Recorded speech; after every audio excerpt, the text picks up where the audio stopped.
I was the designated childhood wife of the Louis family's young master, the crown prince of the wealthy elite. When he went abroad, I was packaged and sent along to take care of his daily life.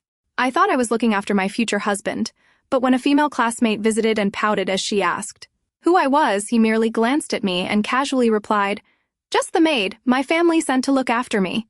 The next morning, I packed my bags and left immediately. He called, his voice full of annoyance. "You're quite something. Daring to throw a tantrum now. Don't think I'll coax you. If you don't come back tonight, don't even dream of returning later, no matter how much you beg." But 1 month, 3 months, 6 months, and then a year passed, and I never returned to him. Later, he frantically searched for me, but by then, I had already found my own happiness. I was the little bride of the Louis family's crown prince, Philin Louis. I was brought up in his household from a young age, and we grew up together. When I came of age, I was to become his wife. Such archaic customs still exist today.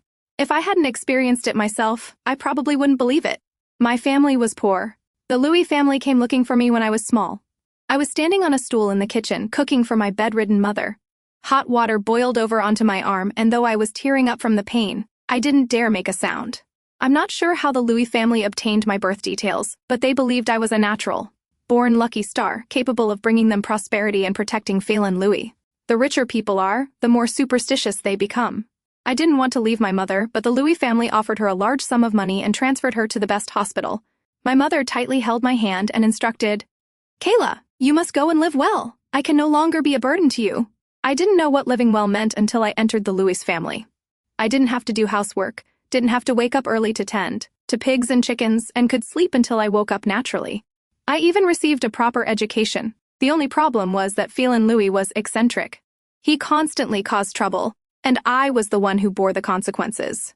Philin Louis loved bullying me, like when I woke up and saw my hair chopped unevenly in the mirror, or found my bed soaked, or my homework ripped apart. I was furious, but my mother had warned me that if you live under someone else's roof, you must not lose your temper. If I were driven out, I would have nowhere to go, and my mother wouldn't be able to continue treatment. So, I endured. Although poor, I used to be proud and a bit temperamental. I once pushed down the neighborhood bully, and everyone feared me, except Philin Louis. He was the only one who bullied me, and I didn't dare fight back. Day after day, I was gradually tamed by the Louis family into an obedient child. In the beginning, when I first joined the Louis family, Philin's mother, Aunt Daria, reminded me daily that I would be Philin Louis's wife, and my heart and eyes should only contain him. Habit is a terrifying thing, especially when sown in childhood. I wasn't sure if I truly liked Philin Louis. I just thought living in the Louis family like this was acceptable.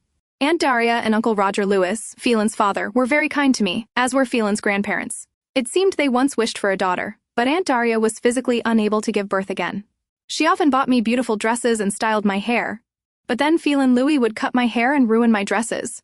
Back then, I naively thought he hated me. Only when I grew up did I understand that Philin Louis was jealous because the whole family loved me. If I had understood Philin Louis's feelings then and explained things clearly, I probably wouldn't have suffered so many years of bullying. As I grew older, I became even more obedient to Philin Louis. Everyone called me his future wife, but he often leaned in close and whispered, "You're just my slave." A slave? Fine, I suppose. At least I had everything he had, although I was constantly scolded and blamed unjustly.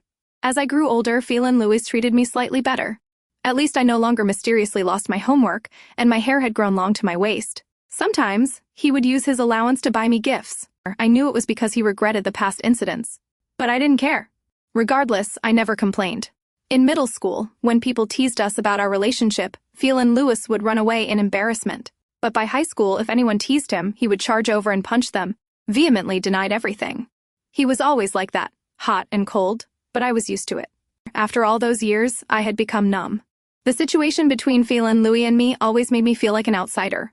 I quietly, calmly watched him gradually change his attitude towards me. I thought I could remain like this forever, detached from all emotion, watching him leap and swagger without being moved. But when we moved abroad, and someone asked him about our relationship, I truly woke up. I remember clearly that the person who asked was a very beautiful girl named Doris, with pale skin and a figure comparable to mine. Yet, Philin Louis waved his hand, dismissed me contemptuously. "Kayla? She's just my family's maid, sent over to take care of my room and board." I heard every single word. I was holding the lunchbox I had just prepared for him. Philin Louis couldn't eat Western food and hated green vegetables. Every day I had to travel far to buy ingredients and even send a list home so they could ship over the seasonings. I took care of him in matters big and small, doing everything a virtuous wife should. I was at least not deserving of being called a maid. Doris laughed heartily, hands on her hips, asked him in broken English, "I thought such a pretty girl was your girlfriend." Phelan Lewis immediately denied it, sneered, "Her? She's provincial, has no taste in clothes, and is too obedient. How could she be my girlfriend?" After saying that, his eyes looked at me indifferently. He wasn't embarrassed that I heard him. He even impatiently asked, "Why are you here? Don't you know I have class soon?" Phelan Lewis probably still thought I was academically poor all those years and didn't understand English. But he was wrong. Since childhood, I was always ranked right behind him on the report card. Not because I didn't know the material or didn't try. It was because my mother once instructed me that living off others means you must not show off your intelligence. You have to hide yourself. Only then will people see you as harmless, not become jealous or harm you, and allow you to stay. I remember the first exam, where I forgot my mother's advice and scored first place. I only wanted Aunt Daria to be happy, but the result was Phelan Lewis scoring miserably low. When I showed my perfect exam paper, I clearly saw the change in her eyes. Although she didn't outwardly scold me, I was sensitive and knew she was unhappy. It was from that moment that I realized Aunt Daria was not genuinely kind to me. In fact, no one in the Lewis family treated me with genuine sincerity. In their eyes, I was merely an object brought in to grow up with Phelan Lewis and bring good fortune to the family. From then on, I started submitting blank papers for every exam. I wrote all the answers on scrap paper and secretly checked them in. The restroom after the results were posted, always a perfect score. I was the best student in my own mind. English was my specialty. Every evening, I spent 2 hours watching American movies without subtitles, practicing listening and speaking in secret. I could appear ordinary and unremarkable in front of others, but internally, I had to be the best. But when I saw Phelan Lewis' disdainful and scornful look that day, for the first time in my life, I understood that, from childhood to adulthood, he had never truly valued me. Perhaps it was because the principle I had upheld, since childhood, was broken by himself. I couldn't clearly define my emotions then. Was it anger? Jealousy? Heartbreak? Or was it because, for the first time, I felt lost? The path ahead became blurred, making me afraid to take the next step. Yet, in that very moment, I felt like I rediscovered the person I was before entering the Lewis family. I threw the lunchbox at Phelan Louis and stated bluntly in fluent English, "Your maid is here to deliver your meal. But there won't be any more after this." With that, I turned and walked away without looking back. I didn't see his pale face or his hand reaching out to stop me. I returned to the apartment immediately, packed my belongings, and booked a flight back home. I was 22 years old that year. On the plane, for the first time, I realized I shouldn't be anyone's shadow, let alone someone else's toy. I deserved to live a life of my own, to shine through my own abilities, not to depend on a man I wasn't even sure I truly loved. Upon arriving home, I bowed deeply to Aunt Daria and left the Louis family's house. She didn't try to stop me. Perhaps during the years I was there, the Louis family's business had prospered and they no longer needed me. Maybe the fortune teller was right, and I should thank him, otherwise I might still be that pitiful poor girl in the mountains, never stepping out into the wider world. Aunt Daria likely thought I was just having a tantrum with Phelan Louis. It's normal for young people to argue, get upset, and run away from home. Just like when I was small, whenever Phelan Louis bullied me excessively, I would get angry and run away to hide. There was nothing good in the Louis family except the allowance, and that allowance was so generous that it wouldn't be hard for me to buy my own house. So, at that time, I rented a room outside, disappearing for exactly 1 week. In the end, I didn't know what to do. My heart felt strangely empty. It was then that I realized being without family truly is very sad. When I returned, I was depressed. Phelan Louis acted as if he had predicted everything. Though he maintained his arrogant facade, he treated me differently. He began quietly pushing his favorite part of the pork ribs toward my side during meals. Before, I had never gotten a single piece of his ribs. That was a form of tacit understanding between us, one that outsiders would never notice. But this time, I knew better than anyone that I wasn't just throwing a tantrum. I genuinely wanted to leave the Lewis family. About a week later, Phelan Louis started calling and texting incessantly. "Kayla, did you grow wings? How dare you leave me alone here? What am I supposed to eat? Am I supposed to eat grass? If you're still mad, watch out. I'll tell Mom to kick you out so you have nowhere to go. Even if it's my fault, you can't treat me like this. You're my fiancé. You should understand that, shouldn't you?" I looked at the messages on the screen and couldn't help but laugh. I had left him for so long, and the only loss he felt was losing a cook.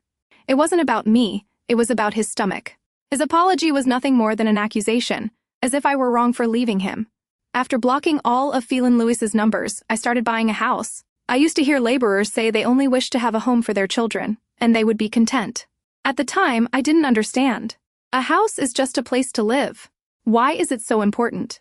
Now I understood a home is more than just shelter. It's a sense of security. It's a spiritual anchor. It's a reason to remain steady during life's storms. A month later, the house contract was signed. To avoid hassle, I chose a fully furnished apartment, needing only a few added electrical appliances before I could move in. It had one bedroom and one living room, not large but very cozy. However, on the first day of moving in, my double-door refrigerator got stuck right in the doorway. It couldn't go in or come out. I was so frantic that I stamped my feet.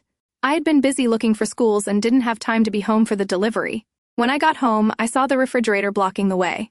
I used all my strength to pull it halfway inside, but I only managed half. The refrigerator and I were stuck. I couldn't tell if the fridge was too big or the door was too small. Suddenly, a deep, cold voice rang in my ear. "Need help?" I saw a savior. My eyes lit up as I replied, "Yes, I do." The man then effortlessly lifted the entire refrigerator and gently moved it inside as if it weighed nothing. The truth proved it wasn't the door's fault or the fridge's fault, it was mine. When I looked up at the man, my heart skipped a beat. He was 6 feet 1 inch tall, with broad shoulders and a narrow waist. His skin was clear and his body was so toned that I could see his hidden abs beneath his white shirt. His face was cold, and his long phoenix-like eyes were exactly what I liked. In one word, handsome. Perhaps embarrassed by my staring, he proactively introduced himself. "I'm the new neighbor. My name is Alvin. I just moved in today. I hope we can help each other out." I finally recovered and rushed to pour him some water. My house wasn't even properly organized yet, but Alvin's eyes stopped on the pile of meat and vegetables I had just bought from the supermarket. He seriously asked, "May I be so bold as to ask a question? Can I join you for dinner here? I can pay for the meal." Honestly, it was a bit abrupt, but who could blame him? He had just helped me, and he was so handsome. So, I happily nodded. Of course, I didn't charge him. While I cooked, Alvin proactively helped clean the house, arrange the furniture, check and fix the electrical system, and even replaced a faulty outlet. It was clear he was excellent at physics in school. Thanks to him, I saved a lot of effort. Alvin came out of the restroom. Seeing the full dining table, his eyes brightened. He praised without hesitation. "Oh my God, did you cook this? It looks even better than my mother's cooking." Perhaps I should thank Phelan Louis. It was because he forced me to learn to cook that I could now take care of myself and not starve out here. Truthfully, I hadn't thought about him in a long time. Since blocking all contact, I was afraid he would use a new number, so I decisively changed my SIM card. I used to think I couldn't leave Phelan Louis, after all, it was over a decade of habit. But after truly leaving, I felt no pain, only relief. I was no longer anyone's fiancé. I no longer had to be cautious with every word and action. I no longer had to clean up the mess every time he caused trouble. Perhaps that feeling was freedom. Later, Alvin and I gradually became familiar with each other. He couldn't cook, so he came over to my place for meals every day. And of course, he always diligently bought the ingredients. We had a clear division of labor. I cooked, and he did the dishes. We coordinated very well. Moreover, I enjoyed having such a pleasing and attractive person to eat with every day. Cooking for one person was uninspiring. Perhaps it was because I was used to serving Phelan Lewis that I had this mindset. Such peaceful days passed for a year. I continued to study, work, come home, and cook. Occasionally, Alvin and I traveled during holidays. Our relationship seemed to enter an ambiguous, unspoken state. Alvin was a surgical doctor, busy year-round, but he never forgot to come home for dinner every day. We were like a normal couple until one day, a completely normal day, I was enjoying a bite of Wagyu beef he had just bought, when Alvin suddenly bit his chopstick, looking at me very seriously. The light was soft that day. The shimmering light reflecting in his eyes through the cooking smoke made them glow. He spoke awkwardly. "How about we try dating?" I spat out a mouthful of rice onto his face, coughing until tears streamed down my cheeks. But Alvin wasn't angry. He just took a napkin, wiped his face, poured me water, and handed it to me. Throughout the year we spent together, Alvin's emotions were always very stable, neither overly passionate nor impulsive. Every time something happened, I unconsciously compared him to Phelan Louis. For example, right now, Phelan Louis would never allow me to be so rude. Alvin just smiled. His smile reached the corners of his eyes. "I'm serious, Kayla. I have a bit of a crush on you." Alvin's confession was expected but still took me by surprise. I thought we were already dating and everything would naturally fall into place. Yet when I heard him say it, my heart skipped a beat. It was at that moment that I realized this was the feeling of love. My relationship with Phelan Louis was merely a habit, a concept imposed by others. I had never truly loved him. I controlled my emotions and asked softly, Aren't we already a couple like this? Except for holding hands or kissing. Alvin smiled gently. You're silly. Dating must begin with a bouquet of flowers and a confession. If the beginning isn't clear, the ending won't be clear. With that, he magically pulled a red rose from his pocket. I was stunned. There had never been a clear beginning between Phelan Lewis and me. Everyone assumed we were a couple, engaged to be married, but Phelan Louis himself never acknowledged it. And I was simply too accustomed to the arrangement. I smiled faintly, let go of everything, and accepted Alvin's confession. Life is like that. It's not like a novel or a TV drama. There are no dramatic or painful plot twists, but two people quietly fall in love and gently come together. Aside from a few trivial daily arguments, there were no wicked supporting female characters or interfering mothers-in-law. In the days that followed, our little house was gradually adorned with pictures of us together. Alvin took me everywhere. I felt like a young woman experiencing love for the first time, intoxicated by the sweetness he brought. I thought our peaceful life would last forever. Until one day someone knocked on the door. I was drying my hair and walked barefoot in slippers to open the door, jokingly murmured. A surgical doctor has a bad memory too. Did you forget your key again? The moment I opened the door, I froze. The towel in my hand paused mid-air. After a year apart, Phelan Louis seemed to have matured a lot. Although the faint stubble on his chin revealed, he had just returned home. Behind him, a suitcase stood silently, just like him.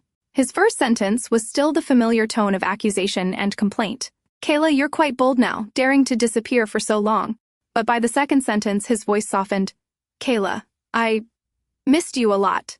Before I could react, Phelan Louis pulled me into a hug. A strong smell of tobacco hit my nostrils. Before I could struggle free, my mind was racing with hundreds of questions. Why did Phelan Louis return a year earlier?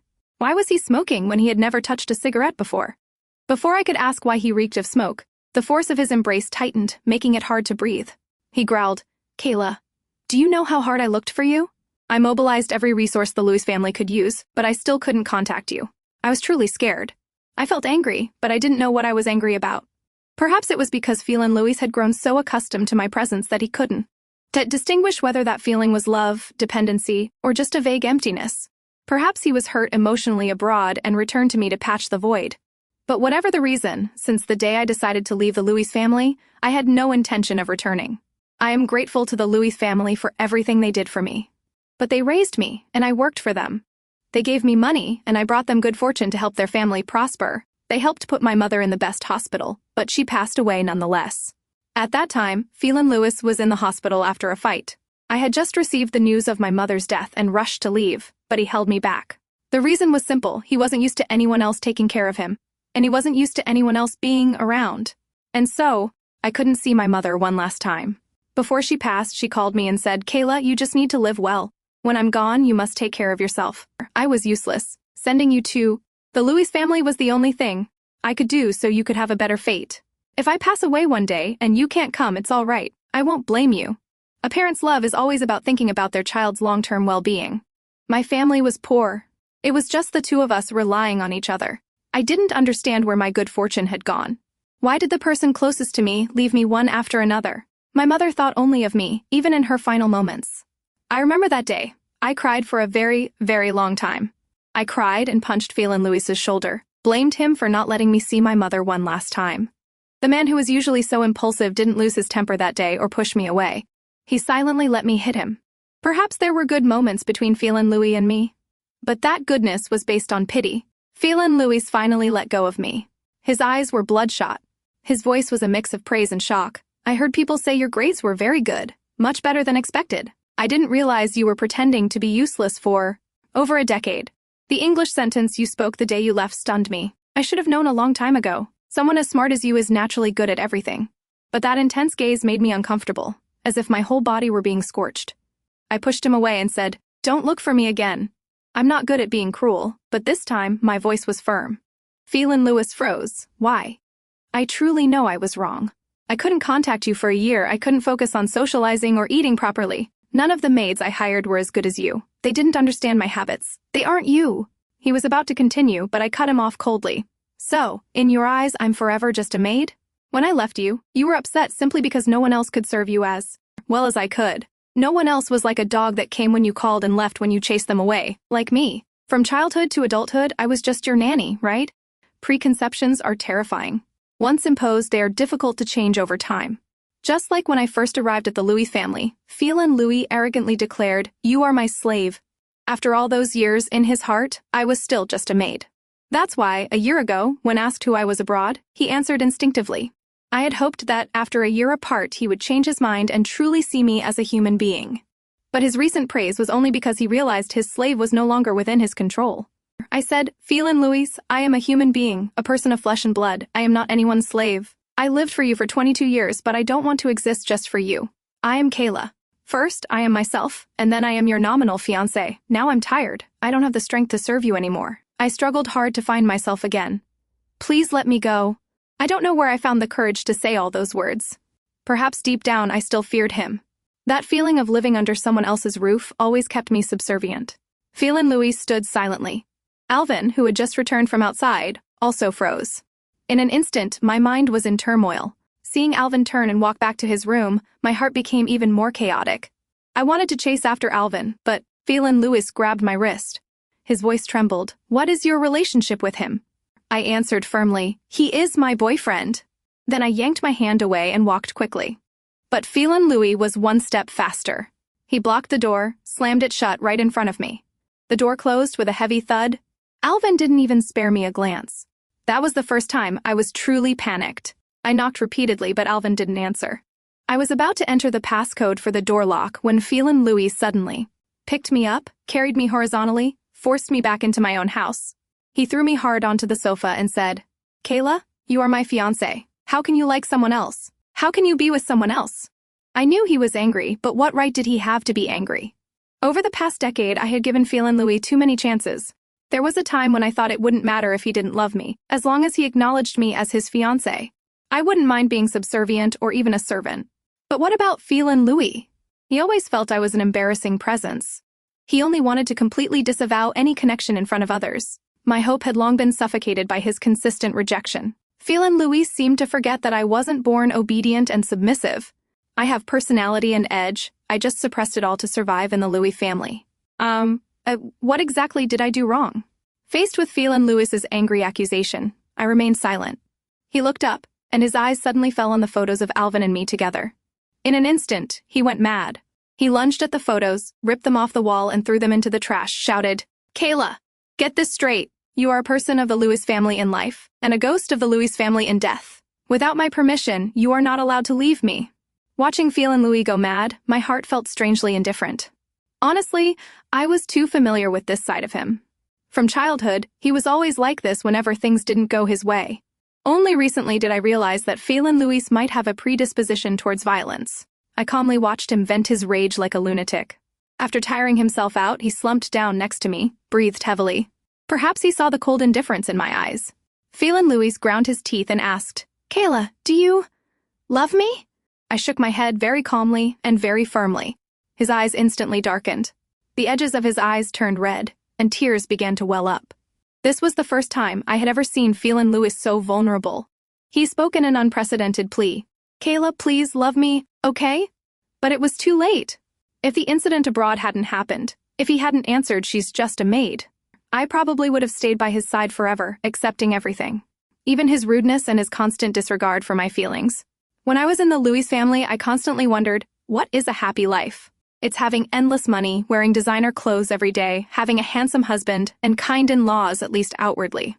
Even if they didn't respect me deep down, they wouldn't dare chase a lucky star like me out of the house, nor would they dare offend me. At that time, I used to console myself that living like that forever might be acceptable.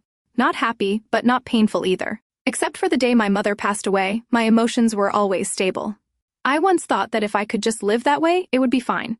But after leaving the Louis family, I realized I could earn money on my own. I might face difficulties, but the feeling of overcoming them and standing on my own 2 feet was something a girl who only knew how to wash and cook in the Louis family could never feel. It turned out that by leaving Phelan Louis, I truly became myself.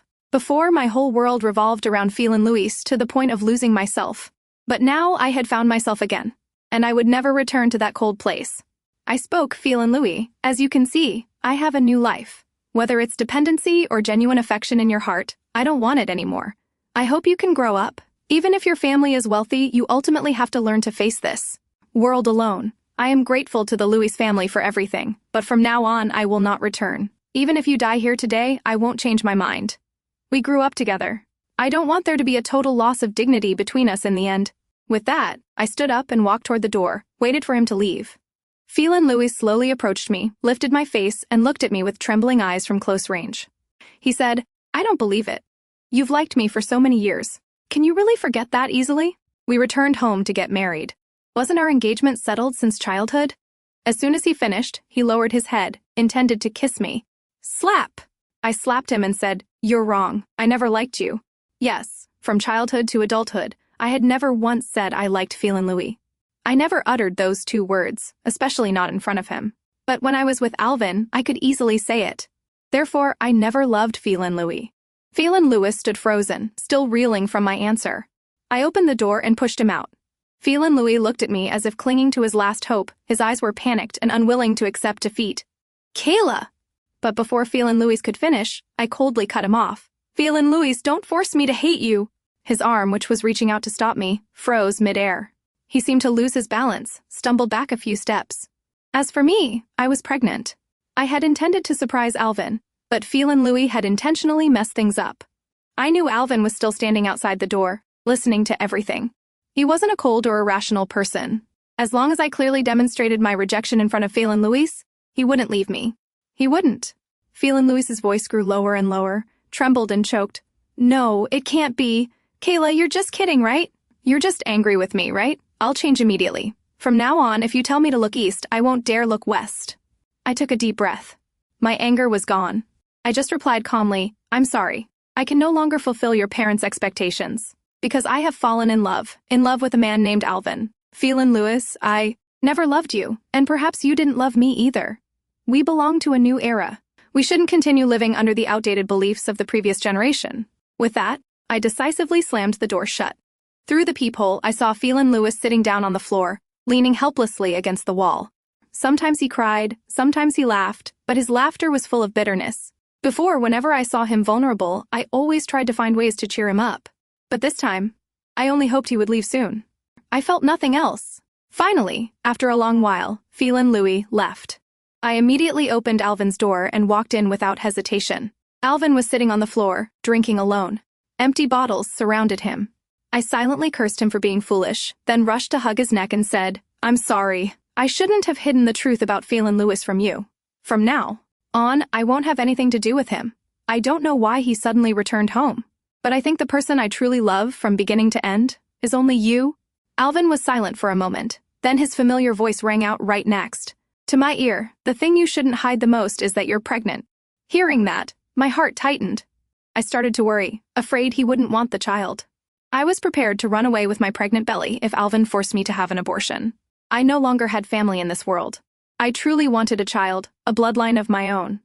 Although I tried to appear calm, my trembling hands inadvertently betrayed my anxiety. Alvin suddenly said, "Kayla, let's get married."